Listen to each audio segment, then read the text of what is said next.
India China സൗഹൃദ ബന്ധം മെച്ചപ്പെടുത്തുന്നതിൻ്റെ ഭാഗമായാണ് ഇന്ത്യ ചൈന സൗഹൃദ പരിപാടി സംഘടിപ്പിക്കുന്നത്. ഇതിൻ്റെ ഭാഗമായാണ് ഇന്ത്യയുടെ വിവിധ സംസ്ഥാനങ്ങളിൽ നിന്നും എത്തുന്ന 500 യുവജനങ്ങളെ പങ്കെടുപ്പിച്ച് ചൈന സന്ദർശനം നടത്തുന്നത്. കേരളത്തിൽ നിന്നും നികേഷ് താവത്തോടൊപ്പം കോട്ടയം സ്വദേശി വിപിൻ മാത്യുവും സംഘത്തിലുണ്ട്. ചൈനയിലെ ഷാങ്ഹായ്, ബെയ്ജിംഗ് തുടങ്ങിയ സ്ഥലങ്ങളിൽ 10 ദിവസം ചിലവഴിക്കും. ഇന്ത്യൻ രാഷ്ട്രപതി ഉൾപ്പെടെയുള്ള പ്രമുഖർ ഇന്ത്യ ചൈന സൗഹൃദ സംഘത്തിൽ ഉണ്ട്. മികച്ച സാമൂഹ്യ പ്രവർത്തകർക്കായി നെഹ്റു യുവകേന്ദ്രം നൽകുന്ന സംസ്ഥാന യൂത്ത് അവാർഡ്, ജില്ലാ യൂത്ത് അവാർഡ് എന്നിവ നികേഷ് താവം ഇതിനു മുൻപ് കരസ്ഥമാക്കിയിട്ടുണ്ട്. കേന്ദ്ര യുവജനകാര്യ കായിക മന്ത്രാലയം സംഘടിപ്പിക്കുന്ന ഇന്ത്യ ചൈന സൗഹൃദ സന്ദർശനത്തിലാണ് ഇപ്പോൾ സെലക്ഷൻ കിട്ടിയിരിക്കുന്നത്.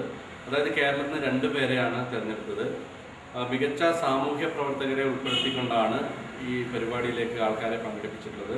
ഇതിലെ മുഴുവൻ സംസ്ഥാനത്തു നിന്നുള്ള പ്രതിനിധികൾ പരിപാടിയിൽ പങ്കെടുക്കുന്നുണ്ട്. പരിപാടിയിൽ പങ്കെടുക്കുന്നതിൽ വളരെയധികം സന്തോഷമുണ്ട്. 10 ദിവസമായിട്ട് ചൈനയിലെ വിവിധ ഗ്രാമങ്ങളിലും പട്ടണങ്ങളിലും സന്ദർശനം നടത്തുകയാണ് ഈ പരിപാടിയുടെ ലക്ഷ്യം. ഇന്ത്യൻ രാഷ്ട്രപതി ഉൾപ്പെടെയുള്ളവർ പങ്കെടുക്കുന്ന പരിപാടിയിൽ പങ്കെടുക്കാൻ സാധിച്ചതിൽ വളരെയധികം സന്തോഷമുണ്ട്. Kannur vision Pazhayangadi bureau reporter, Ashraya charitable secretary, Thavam eagle arts and sports club president, Pazhayangadi press forum അംഗം തുടങ്ങി വിവിധ മേഖലകളിൽ പ്രവർത്തിച്ചു വരുന്നു.